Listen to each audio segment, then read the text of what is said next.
This is one of those days where there are a lot of things going on, one hearing stacked upon another, and I know members of this committee have, in 15 minutes, 2 hearings going on simultaneously. So we'll do the best we can to move through this one. I have a short statement I'm going to read. Mr. Lamboyd may also. If you read it, that's enough. Mr. Lamboyd has given me permission to speak for him, which is, he will only do once. No, I mean, I'll read yours too. Okay, today the subcommittee will hear from the Acting Undersecretary of the Air Force Vice Chief of Staff, and the Vice Commander of the Space Force regarding the state of military readiness and how the fiscal 2021 operation and maintenance budget requests support military training, weapon systems, maintenance, and efforts to meet the full spectrum of readiness requirements that align with the National Defense Strategy. I'm especially delighted to welcome the witnesses from our newest branch of service. General Thompson, welcome. This subcommittee is interested in, now the hard part, the welcoming's over. This subcommittee is interested in hearing from you regarding the progress made in standing up the Space Force. And from each of the witnesses, we'd like to hear from you about how the department intends to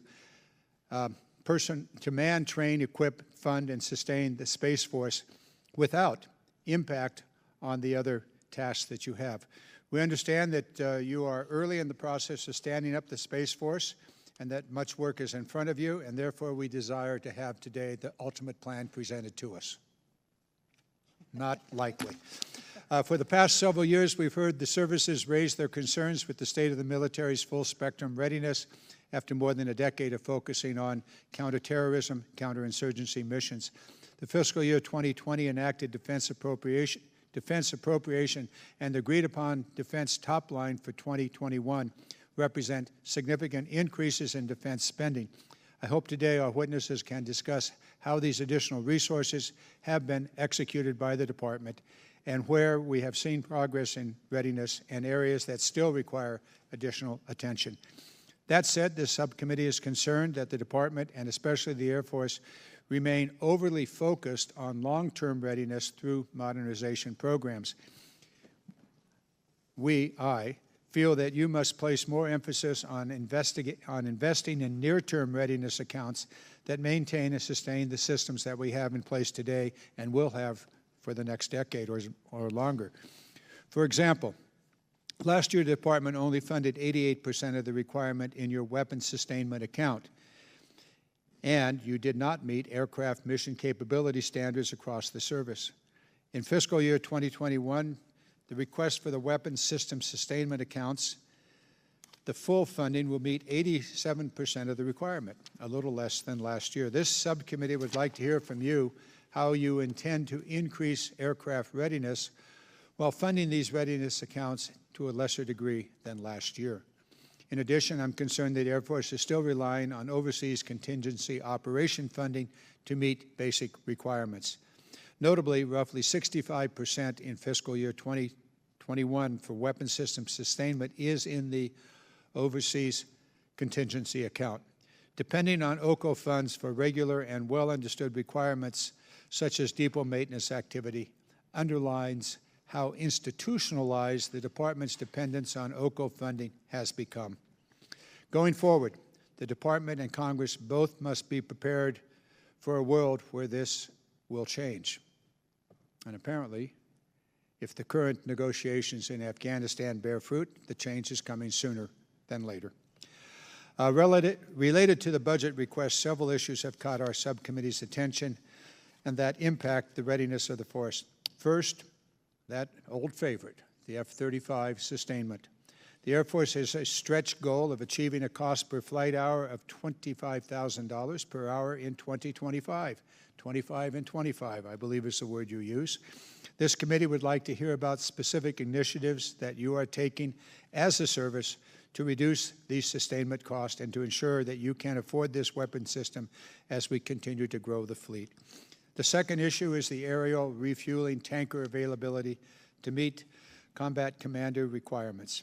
Given the delays in the KC-46A program, this committee is concerned with the Air Force request to retire 10 KC-10 tankers and 13 KC-135 tankers in fiscal year 2021. So how does this work? The concern is echoed in recent Transcom unfunded requirements letter, where it lists these aircraft as the #1 unfunded priority to meet the National Defense Strategy mission requirements. I now understand that the Secretary of Defense, Mr. Esper, says that unfunded priorities are really our priorities, congressional priorities. Perhaps they're both our priorities. The third issue we would like to hear about concerns progress you've made in your effort to close the pilot shortfall gap.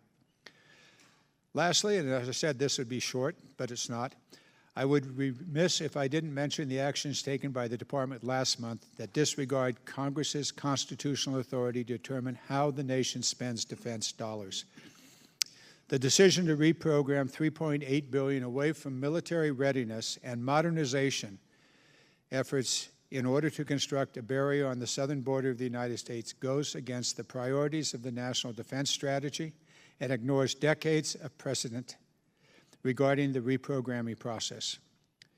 This decision, combined with the $3.6 billion stolen from military construction projects last year, is both disturbing and, in my view, contrary to our nation's security. So, gentlemen, be prepared for questions along this line. With that, I now turn to Ranking Member, Congressman Doug Lamborn of Colorado, for any opening remarks he would like, unless he would simply like to. No, you don't want to do that, Doug. Your turn. Okay, thank you, Mr. Chairman. Today we will hear testimony regarding the readiness of the Air Force to execute the National Defense Strategy under the President's Fiscal Year 2021 budget request. As DoD shifts its primary focus from countering violent extremist organizations to great power competition, our subcommittee will be very interested in how the Air Force balances current readiness with modernization investments. Recent events in the Middle East are a stark reminder of the risk that comes from leaving vacuums for malign actors such as Iran to fill. Today we also hear about the progress in standing up the new Space Force. This recognition of the importance of space as a warfighting domain is long overdue and will be vital to the future readiness of the Joint Force. My understanding is that Space Force will leverage existing support Air Force infrastructure and administration to the maximum extent possible. This is vital to maximizing capability and minimizing overhead. We also eagerly await the Department of the Air Force's decision about the permanent basing location for the Space Command Headquarters. As you know, I believe that Colorado Springs is the best option based on many factors ranging from location, civilian and military workforce, existing infrastructure and capabilities, and quality of life for service members and their families. Now, one of the most important issues in the fiscal year 2021 budget request is the proposed expansion of the Nevada testing and training range.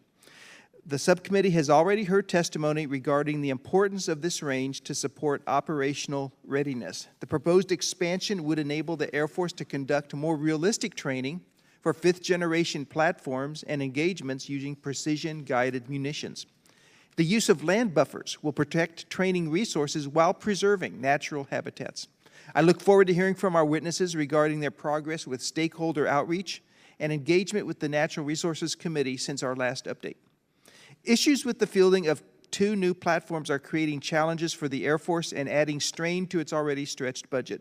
The first one, and this has been mentioned as well, and that is the F-35 Joint Strike Fighter. While the capability it brings to the fight is a critical game changer, ongoing supply chain issues and problems with the Alice, or is it now Odin, data system continue to create challenges for the program. We also need more clarity about how the program will impact future Air Force budgets. As we ramp up production, the imperative of getting sustainment right takes on even more importance. And I look forward to hearing from our witnesses regarding their perspectives about the technical data and intellectual property issues in the F-35 program. I personally don't believe that the department should enter into a multi-year performance contract until all remaining technical data and intellectual property issues are resolved.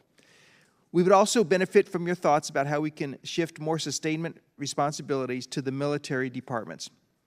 The other program with fielding issues is the KC-46A. As of December 2019, Boeing had delivered 30 of these tankers to the Air Force. Unfortunately, ongoing issues with the remote vision system mean that these aircraft cannot yet perform operational tanker capacity. This shortfall caused the U.S. Transcom commander to request that the department defer the retirement of 23 legacy KC-10 and KC-135 tankers in his unfunded priority list. We look forward to hearing from our witnesses about the way ahead to address these shortfalls. One of the key readiness enablers in the Air Force is the organic industrial base. Our depots provide the capability to maintain warfighting capabilities throughout their life cycles. I am concerned that the Air Force plan to recapitalize the depots will require significant investment over many years at a time when it will continue to have a number of other major funding challenges. And my final concern is about people. This was also mentioned by the chairman. The Air Force has a pilot shortfall of about 2,000, but chose not to fund almost 200 new pilots in the budget request. It is unclear how we will reduce this backlog without full funding. So thank you, Mr. Chairman, and I yield back. Thank you, Mr. Lamborn. Indeed, if our staff had gotten together, we could have written one, because what you said is what I would have said, and perhaps vice versa. I'd like to now welcome our witnesses, and thank you for your leadership and the service that you provide to our country, and for representing the respective services today. Let's start with Acting Undersecretary of the Air Force, Mr. Sean Manasco. Did I do that correctly? You did, Mr. Chairman. Thank you.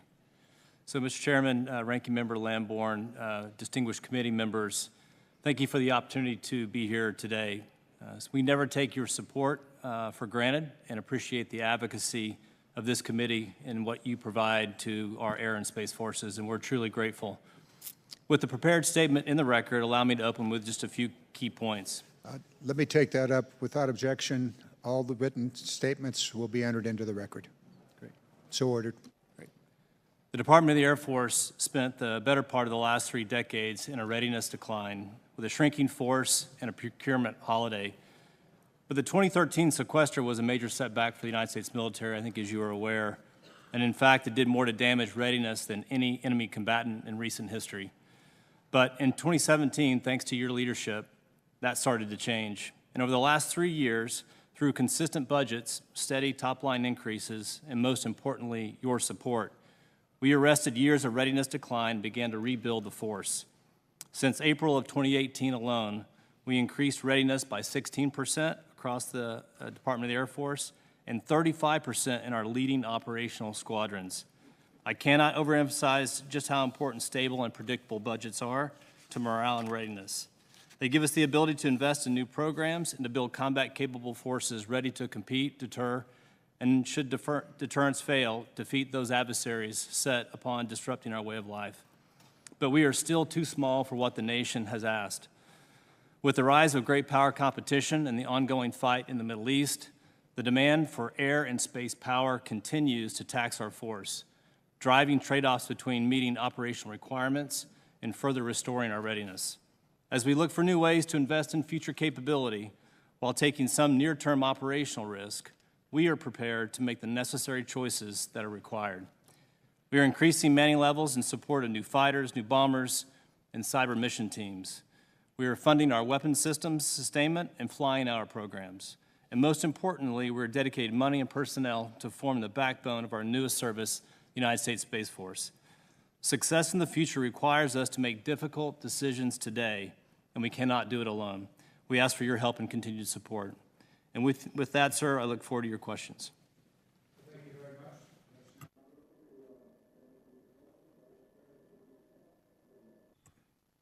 Chairman Garamendi, Ranking Member Lamborn, all the distinguished members of the committee, I too want to echo my support and thanks for all your help over the last few years. This marks my 4th consecutive year testifying before this committee. I've enjoyed a front row seat on the readiness recovery that you all have helped enable. And I can honestly say that today your Air Force stands more ready than it has been in years, thanks in no small part to your support. So I owe you my best military advice. We are ready today, But if you ask me, do we have the force structure we need to deter peer competitors of tomorrow? Will we be ready for the threats peering over the horizon? I would answer, we certainly can be. Indeed, we must be. And with your continued support, I'm confident we will be. As I reflect on all the studies we've conducted, the countless hours we've spent with our joint partners examining the National Defense Strategy, and on my own 39 years of experience in this service, there are three fundamental truths that I've come back to. The first is we cannot win tomorrow's war with today's force structure. Your Air Force remains too small and too invested in capability that was simply built for a different time, so we have to modernize. And if we are to modernize in a cost-effective, responsible way, we have to make hard choices now. Choices on both the capability for the future fight, but more importantly, and much more difficult, choices on the Air Force we can't afford and the capabilities that we must divest to enable the transition to a superior, ready force for tomorrow. This budget reflects those hard choices, and we need your continued leadership to see those through. Second, modernization is critical, but it will be irrelevant if it's late to need. If we cede the initiative to China or Russia, then we play catch-up for years. We're either leaders or followers in this competition, and history has never been kind to the followers in the matter of war. There is no question that China and Russia are moving out at pace. They have been informed by careful study of our way of war, and they continue to invest in disruptive technologies and to target the very core of our competitive military advantage. Unabated, this risks our ability to maintain a peaceful world order. Your support to ensure stable, predictable, and sufficient budgets, and your willingness to support agile acquisitions that enable timely delivery of capability to our airmen is critical to keeping us ahead of the threat. And finally, I remain convinced that our most important weapon system, America's asymmetric advantage, is not hardware, it's our airmen. And we appreciate your continued leadership and advocacy to ensure they remain the best trained, best equipped, and best led airmen in the world. We have no greater duty than to prepare them for the challenges of peer competition and to care for them and their families as they defend our freedom and America's interests around the globe. Thank you for your leadership and your partnership, and I look forward to your questions. Thank you, General Wilson. Let's go to space. General Thompson. Chairman Garamendi, Ranking Member Landborn, and distinguished members of the committee. I'm honored to appear before you today along with my esteemed colleagues, and am privileged to be one of the 16,000 men and women currently assigned to the U.S. Space Force, serving under the leadership of General J. Raymond, the first Chief of Space Operations. These space professionals remain the best in the world at developing, fielding, and operating space systems, the systems that maintain the combat edge of our armed forces and what they enjoy as a result of freedom of action in space. On December 20th, 2019, the President and Congress established the U.S. Space Force as the newest branch of the armed forces, an historic milestone for the nation. Building the U.S. Space Force is our top policy priority. The Department is moving quickly to stand up a lean, agile, and mission-focused organization. While we continue to develop the capabilities, warfighting doctrine, and expertise needed to outpace future threats and execute today's critical space missions. As you all know, the important question when it comes to readiness is ready for what? The fiscal year 2021 space budget continues us on a path of irreversible implementation of the National Defense Strategy, which remains our guide star and our decision-making guide. Progress along the lines of effort in that document increasingly improve our ability to address near-peer threats in space and is sustained by adequate and timely funding of you, our partners in Congress.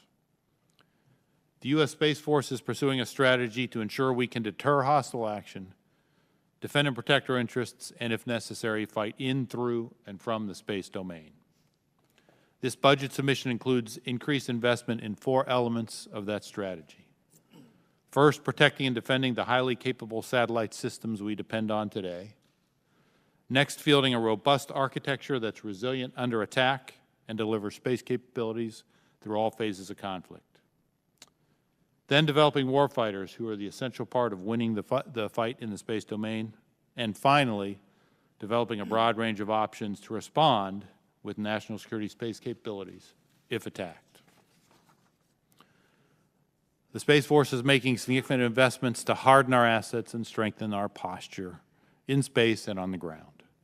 For example, we're continually improving our space domain awareness network needed for the deep understanding of activities in space to treat it as a warfighting domain.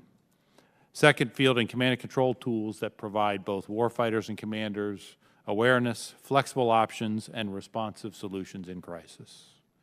In addition to that, we're modernizing vital warfighting capabilities, including improvements in GPS anti-jam and anti-spoofing, and jam-resistant low-probability of intercept waveforms for the family of advanced beyond line-of-sight terminals, which provide nuclear survival communications for our nation's leadership. Assured access to all orbits is also fundamental to sustaining the United States' freedom of action in space. National security space launch investments in this budget increase competition among launch providers, eliminate our reliance on the RD-180 engine, and ensure the space domain access for all of our national security space needs. Likewise, the Space Force is continuing to broaden the space industrial base and bringing cutting-edge technology to space prototyping. Innovative approaches to space acquisition, including space pitch days and the Space Enterprise Consortium, will reap the benefits for the Space Force in terms of leveraging commercial investment, accelerating new technology, and rapidly prototyping and acquiring new systems. With all the physical assets of the Space Force and everything that it has to execute its missions, it's the people who power the Space Force and who are our most important asset. We're developing detailed plans, and by fiscal year 2021, expect to transfer more than 6,000 personnel into the U.S. Space Force. Ultimately, we'll expand that cadre to more than 12,000 space professionals across 15 career fields to protect U.S. interests in space well into the future. Let me close by stating once again that we do not seek conflict in space. However, we must maintain a position of strength and develop a credible warfighting capability in order to deter conflict and maintain a full range of options to ensure our national security. The U.S. Space Force is taking the lead to preserve U.S. and allied interests, to provide capability across the continuum of conflict, and defend our forces, our allies, and our partners. Thank you again for the opportunity to testify. I look forward to your questions. Thank you very much. In my opening statement, I raised about 7, 8 different specific issues. I won't ask those questions here, but I would expect in the days ahead that we would have a response to those questions. I think I gave you a heads up ahead of time. Again, I don't expect a response here. I know that 2 Air Force bases in California are significantly impacted by the coronavirus and the evacuees from various parts of the world. I would like a full explanation of what's going on at Travis and March Air Force Base, as well as the Marine Corps bases. I think there are other bases around the nation. So if you gentlemen can develop that and get back to us immediately about that. I will note that there's a public health emergency at Travis, and so the question is apparent. I'm going to go to you, General Thompson, with a quick question. I guess actually it's, well, a question. The California National Guardsmen are already operating space missions for the Air Force and for the Army, including secure satellite communications, space control, space operations, intelligence, ISR, ICBM, and missile defense, a major part of the space operations. I know you're still in the early stages. You haven't figured out how to integrate both the Reserve and the National Guard into your programs. I would urge you to keep in mind that these units have been operating for some time, and if integrated fully, that is, as a unit, I think you'd be well served. And if you were to break them up in some way, then you get to start to rebuild units that are already in place. Bringing to your attention 195th Wing at Beale Air Force Base, 184th Space Operations Squadron, 216th Space Control Squadron, 234th Intelligence Squadron, and then the missile defense programs at Vandenberg. with the 100th Missile Defense Brigade Detachment, which operates the Vandenberg missile defense systems. Keep that in mind. I'm going to forego any more time of my own and pass this to Mr. Lamborn. Thank you, Mr. Chairman. I'll just jump right in for Acting Secretary Manasco. Based on the hearing that we had on land withdrawals from military ranges, I have some questions about stakeholder outreach and the status of Air Force efforts to engage the Natural Resources Committee, which has primary jurisdiction on land withdrawals. What's the progress in both of those, stakeholder outreach and discussions with the Natural Resources Committee? Congressman, we've been in active conversations at the national, local, and state level. And so, as you well know, there's a lot of conversations still yet to take place. I think you mentioned in your opening comments just how important it is that we get this right and the reasons in which we're seeking an expansion. But we have, like I said, active conversations, and if there are others that we need to be reaching out to that we just haven't yet, we stand ready to do so. Okay, and just so everyone will know on this subcommittee and for the record, why is the current footprint of the range insufficient? So, Congressman, as we look at the near-peer competitors that we face, it's clear today that the existing range itself is insufficient in size, just given the training that occurs there and the adversary air, which tries to simulate what we would face in a near-peer fight. The range and speed and distance of our adversaries is increasing, and so therefore we need to look at our range facilities with that lens. I would be remiss, though, if I didn't mention that from our perspective, these ranges are truly a national treasure, and we want to do everything possible to ensure public safety and to leave them in a really great condition. Okay, and I do realize we're in open session and we can't go into all the details, but I appreciate that answer. Changing gears, during my recent visit, and I was with Representative Scott of Georgia as well, we went to Warner Robins Air Force Base and saw the depot there. I was very impressed with the quality and effort of the industrial work to maintain Air Force aircraft, but I'm concerned about the state of the facilities. My understanding is that the Air Force's 20-year recapitalization plan will cost about $26 billion. How are we going about committing that amount of money each year to achieve that goal? Congressman, over the last few years, we have committed an upwards of $2 billion for the modernization, recapitalization of these depot facilities. And it should be noted that we really do admire and appreciate and respect the skilled professionals that occupy these depots and do work on behalf of the Department of the Air Force. And so they're of vital importance to us.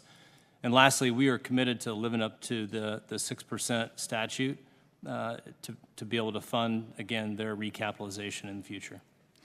Okay, and during our last depot hearing in November, the Air Force talked about having the benefits of direct hiring authority, but also about the negative impact of the 180-day military retiree waiting period requirement. If we were to remove that waiting period, at least for certain positions, let's say GS-13 and below, not for the highest grades, but for GS-13 and below, how would that impact the mission capabilities and being able to hire the right people at your depots? I'll just mention one thing, and I think I'll turn it over to General Wilson. I think he has a point of view on this. But Congressman, we would support any help that you and your colleagues might give us to be able to hire those individuals directly without waiting 180 days. As it turns out, in a very tight labor market, if we're not careful, we'll let those highly skilled people get hired by someone else. General? Hey, Congressman, I would echo the same thing. We're in a competition for talent. Anything that slows us down from bringing talent on board lets them go somewhere else.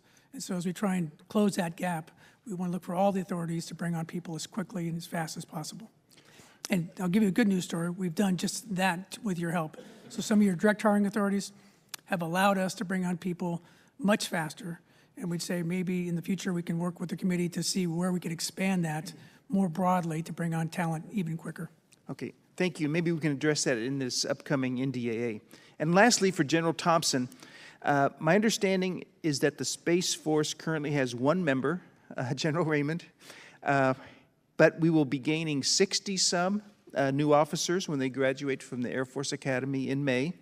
You did a good job in your statement of explaining the future missions of the Space Force, but when it comes to making sure that we get the most for our dollars, can you talk about how Space Force will leverage existing Department of the Air Force overhead and support functions so that we can minimize the duplication of bureaucracy?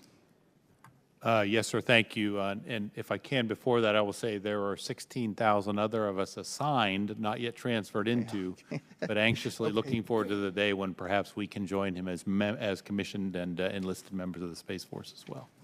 And as you stated exactly, we are very much focused on creating the Space Force in a lean, agile, and very mission-focused sense. And what that means is the Space Force itself will focus on developing, acquiring, fielding, and operating space capabilities.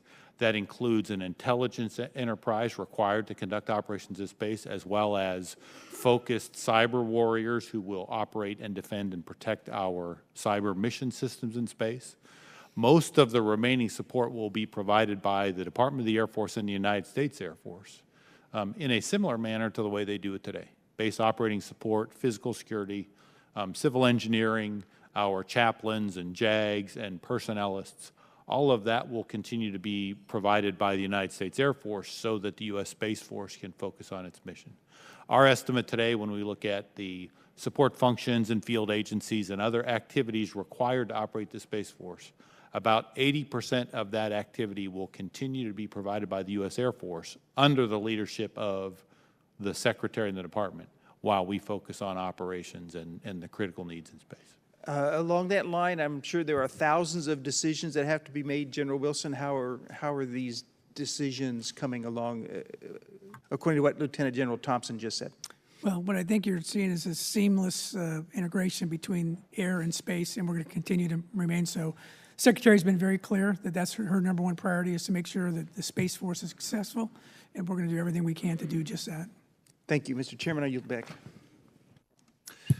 Thank you very much. I raised the issue of the coronavirus. The 7th Air Force, I think, is in the hot zone in Korea and other places. So if you could, by Thursday, report back to us on what's happening, what your plans are, and so forth. Yes, sir. Okay, thank you. Thank you, Chairman Garamendi, and thank you, gentlemen, for the opportunity to speak directly to you on critical Air Force and Space Force readiness matters. General Wilson, I'm pleased to see that building a seamless, integrated joint force is the top focus area noted in your memo for achieving the ready and modernized force we need.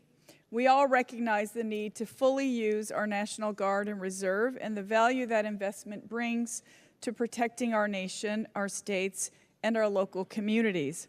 In my district, we have many resources, including a very nice open ramp space, ops facility, and hangars where the famous F-16 Tacos once resided. That ramp space could add significant value toward military readiness and leverage the synergies between 3 special operations wings stationed in New Mexico. What are some of the best opportunities you see for the department to tap into these kinds of resources and fully integrate the joint force?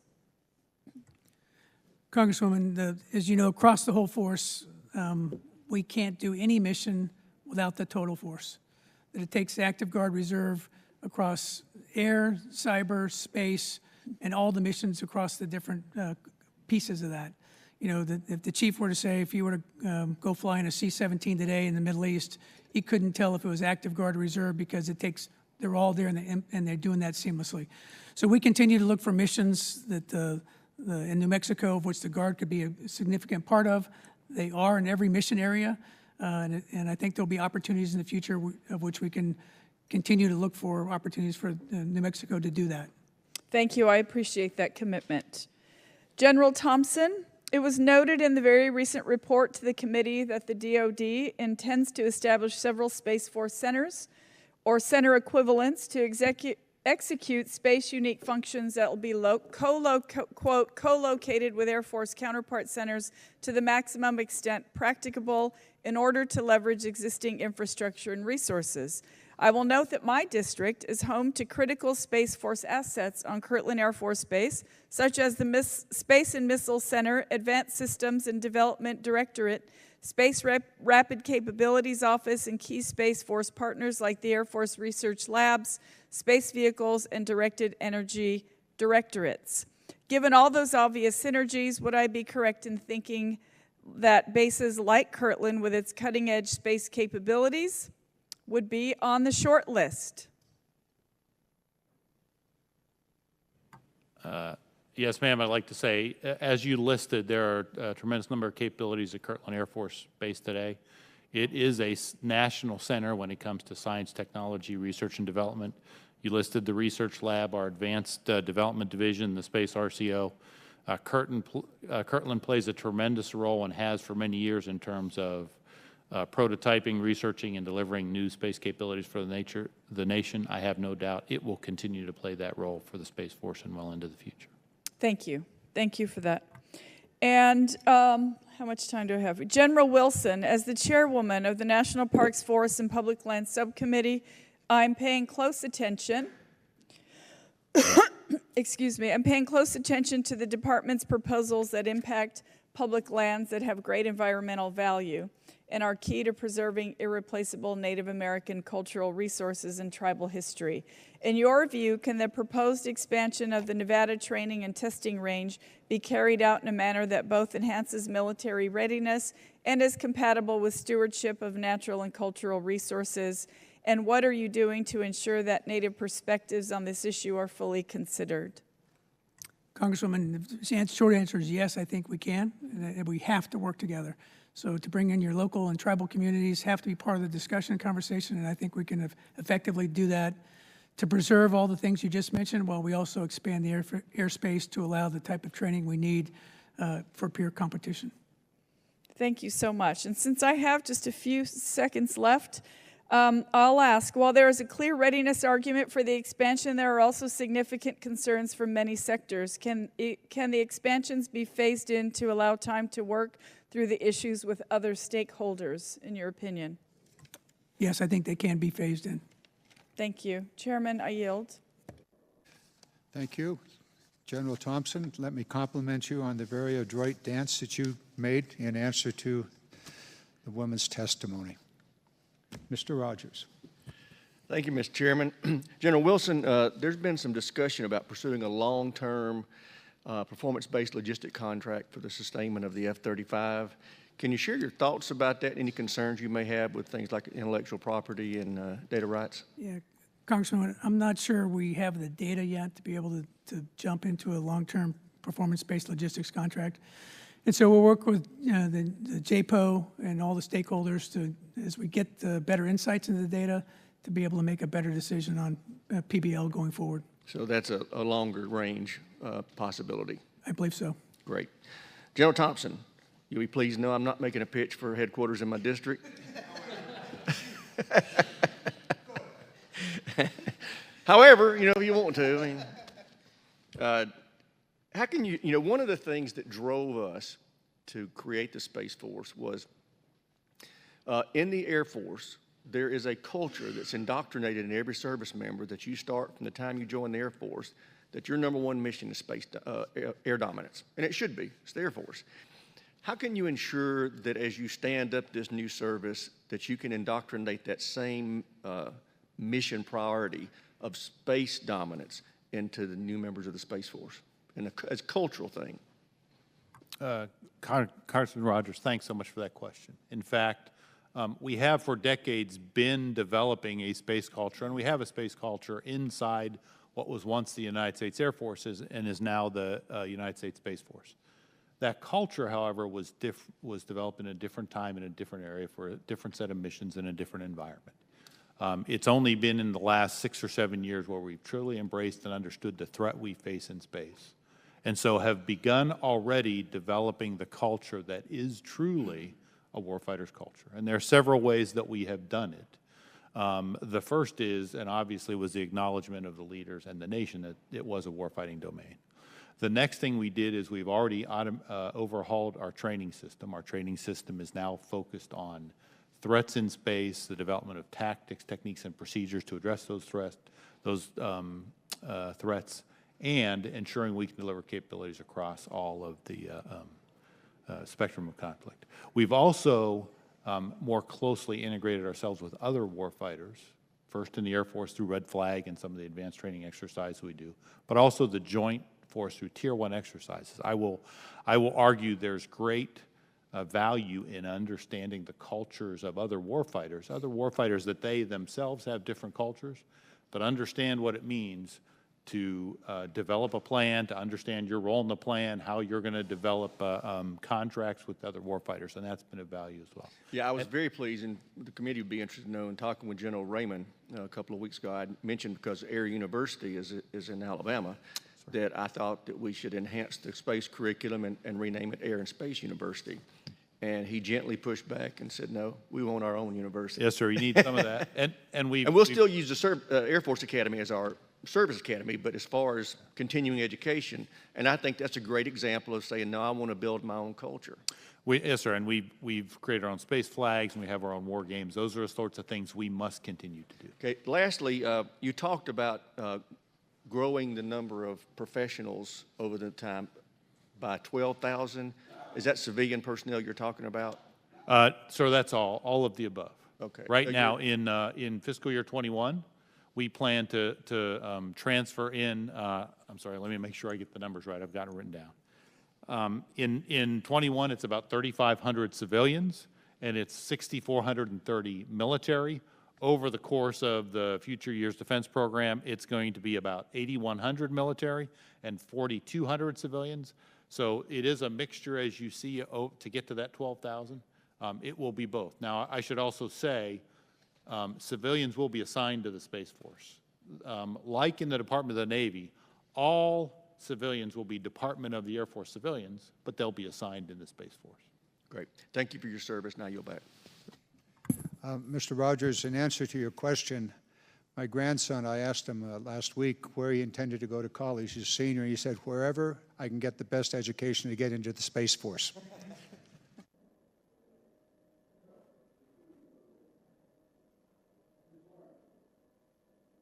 Thank you very much, Mr. Chairman. Thank you, gentlemen, for being here with us today and for your testimony. I also want to commend Congressman Rogers and also Congressman Cooper for the work they did on the Space Force and outlining the importance of standing up the Space Force. I'll get back to questions about that in a minute, but I think it's there's a lot more work to do to help people understand, and the general public, as well as to support you all in standing this up. But I want to start at Readiness and the tankers and KC-135, KC-46A, and what we're looking at there. As you know, Tinker Air Force Base, right there at the edge of my district in Oklahoma City, is the home to maintenance and refurbishment of the ongoing with KC-135 and will be with KC-46A. But quite frankly, we've got a number of concerns about the readiness and what that looks like for our tanker program, because the budget request includes retirement of 10 KC-10s and 13 KC-135 aircraft. Knowing that these aircraft are 70-plus years old, and the force that the civilian contractors, the individuals, armed services at Tinker do an amazing job of refurbishing these aircraft, it is remarkable that they are still flying, and we have to continue to keep them up. But with the challenges with the KC-46A tankers, I'm concerned about this proposed transition and retirement of the 13, and just saw an article from, let's see, I just opened it up, the Air Force magazine that came out about the testimony in front of the Senate, that until the RVS challenge is fixed, the Air Force is not going to commit to using the KC-46As. So I'm concerned about the readiness issue there. So I'd like to find out, and I'll put this, I'll start with you, Mr. Secretary. Is there a plan to put, or whoever is most appropriate, plan to put more KC-135s through the modernization process in lieu of, to help prevent this gap, or what's our contingency plan here? Ma'am, yes, we are investing in that platform to modernize it. And ultimately, our goal is to get down to a 2-tanker fleet. And like many of our other weapon systems in this budget, we had to take some risk. And so we're actively in conversations with General Lyons and Transcom to make sure that we can do everything we can to cover the needs of that combatant commander. I will make note of the KC-46. I had the opportunity to be on that platform roughly 2 months ago, and I saw it at its best, and I saw some of the limitations firsthand. We are in active conversations with Boeing on what a permanent fix might look like, and we look forward to being able to continue to make progress. And ultimately, if we were to have to go to war tonight, General Miller, I think as you probably may have heard, has said that she would put that tanker in a fight. Thank you. And following up on readiness and the impact of tankers, but also pilot shortage. Let's talk about that. I happen to agree that I could have, I was nodding my head intensely with both opening statements of the chair and the ranking member. I think we're very much aligned. And with the 2,000 pilot shortfall across all airframes, and the reduction in intended pilots, that seems to be going in the opposite direction. And with the need for more pilots, as you look at this issue, how do you plan to bridge that gap when this proposed, the FY21 reduces the number of pilot slots? Congresswoman, let me assure you, we're not reducing the number of pilots that we're trying to build. We actually have a really good news story. In 2015, we graduated about 1,000 pilots. In 2019, we graduated almost 1,300, and we'll graduate a little bit more than that in FY20. Our goal is to get to almost 1,500, so we've seen a 30% increase in the pilot production over the last 3 years, thanks to your help. And we're on a path to be able to continue that to get towards 1,500, which we think we need. This is a national problem, though. Between all the services, we're going to produce, 2,200 pilots, and the airlines are going to hire 5,000. Right? So that's the challenge we face. Our training command has done some remarkable work in terms of what they call pilot training next. And so it's where they go to student focus curriculum that's individualized and using augmented reality and virtual reality to help not only make it better, but also make it faster. So we think there's great potential in that. We're now on to the next phase of it. We're going to try and scale that across all of our UPT bases starting this next year. But we too are concerned on being able to produce the number. But then the next part is I got to be able to season them with the right flying hours, and then I got to retain them on the back end on this process. And we've got efforts underway on the production, the seasoning, and the retention of our pilots. Thank you, General. I guess, General Thompson, I'll have to follow up on questions later for the Space Force. Mr. Scott, it may be the coronavirus and the slowdown in the airline industry might help solve your problem. Thank you, Chairman. Mr. Secretary, you're a West Point grad. That makes you Army. Sir, some have said I've traded up. I got some family members that would argue with you, but it's, yeah, that I share Congressman Rogers' concern about the focus on air dominance for our troops on the ground. I've watched as the Air Force has tried to get rid of the A-10, has terminated the JSTARS recap, and I'm going to come back to the ABMS system in a minute, but I'm very concerned that if it is going to be the command and control platform for all of the branches, that especially the Army has not been involved in the development of that platform. And now, as I understand it, Army Futures Command has expressed very serious reservations about whether or not ABMS can be the sole command and control platform for the U.S. Army. But you made a statement in the first, stable and predictable budgets. The Air Force is asked to pull the base budget down, and this is the first time I've ever seen any agency or branch do this. You've asked to reduce your base budget by about 20% on the active duty component and increase the OCO funding by almost double it. I mean, you increase it by 80%, and you're effectively moving 50%, if my calculation is correct, approximately 50% of weapons system sustainment to the OCO budget.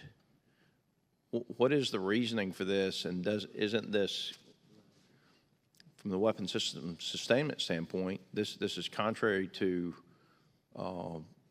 what you would want if you wanted stable and predictable budgets?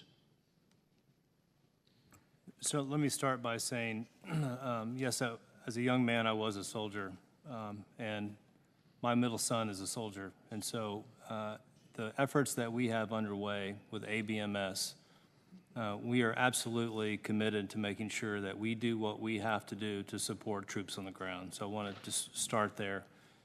That's important to us, and by design, that it will be just that. And we will work very closely with our sister services to bring this concept of JADC2 to life. Yeah. And if I may, Mr. Secretary, my point is they need to be involved in the development from the ground up. We couldn't agree more. With respect to the overall budget, sir, so our budget in the Department of the Air Force is roughly $169 billion, and a little over 15 of that is in the space. And so we submitted for the very first time a Space Force budget. And we're committed to weapon system sustainment, but as you may know, to look at the requirements 2 years out in front, we have to make some educated guesses around what those requirements might look like. But in this budget, we have over $17 billion set aside for the WSS account. But the majority of that, at least 50% of that, is in the OCO section, correct? Over $8 billion of the $17 billion has been moved to overseas contingencies operations, which actually makes it, quite honestly, more subject to reductions. Most agencies want a higher base budget and less OCO because from a long-term planning standpoint, it's just more stable and helps you plan for the future. OCO is something that may happen, may not. Sir, on those numbers, I just want to make sure that we have the exact same ones. And so if it's okay, I might come back to you because you raised a really good question, but I think there might be some confusion in the numbers themselves. Okay, so I'm happy to take for the answer. I'm looking at a base budget for 2020, $42 billion. Base for 2021 requested 34. OCO in the center of the active duty component. OCO for 2020 is 10.3. OCO for 2021, 17.9. And in the explanation, the majority of that plus up is a transfer from weapon system sustainment. I'm happy for the Air Force to get back to me with a more detailed answer, but typically speaking, base budget is better for than OCO. We'll take that, sir, and come back to you. Thank you. Mr. Scott is into a very important issue about where the money's coming from. The OCO account, which he correctly points out, is used for sustainment. The question is why that? How do you intend to transition away from that into your base budget? Those are all questions that we would expect to get back to you with. I know the staff is going to be coming to you with a series of questions along that line. Also, with regard to weapons account and your balance, how you deal with that. It's been drawn down. You're going to rebuild it. There's some issues about the flow of money in and out of accounts. And so staff is going to go into that in great detail. Mr. Bergman. Thank you, Mr. Chairman, and we'll start out a little bit light here in the mood on the front end. I noticed that recently the Space Force has figured out their cami uniform, and so the only thing I would suggest you're going to have, you call what you're wearing today service dress alphas. That's what we call them in the Marine Corps. You know, I applaud our brothers in the Army for making the decision to go back to a World War II era of the belt, because in a real sense, but also what we talk about here in limited resources, a belt well worn shows where the excess is. And, you know, the point is, on this committee, we look to where we're spending our money, where we're appropriating the money, and then you're spending the money, and where we can be a partner with you to help you achieve your mission accomplishment. So, you know, we're in a situation where belt tightening has to happen from time to time. So just consider that when you're, as the Space Force, when you're considering your service alphas, a well-worn belt, you know, would look probably pretty good. Now, I know we've heard a little bit of comment about where you might want to put some, you know, headquarters, you know, other than Colorado Springs.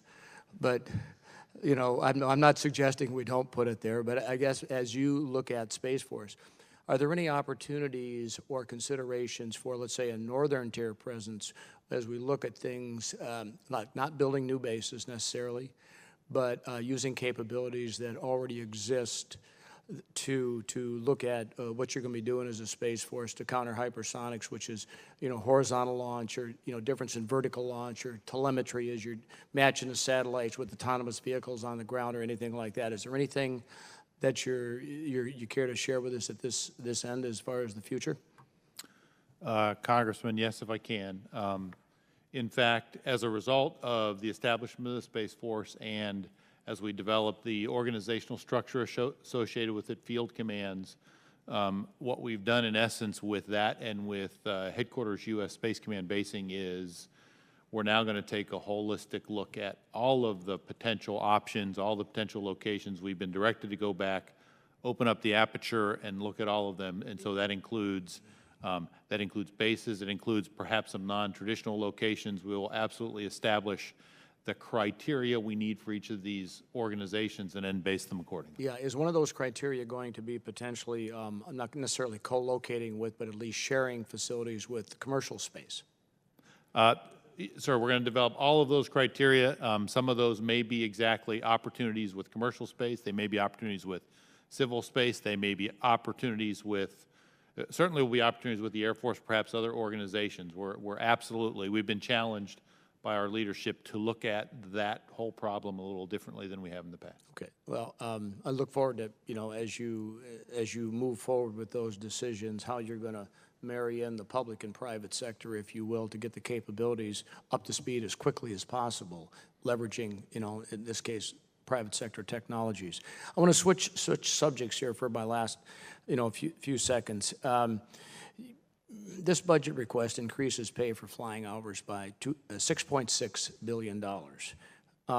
What does this equate to an average monthly flying hour per pilot? Can anybody throw that out there? And is that enough to maintain proficiency? Congressman, I can't give you an exact specific, but I can tell you over the last few years, we've seen flying hours increase from about 15 hours per month now to about 19 to 20 hours per month.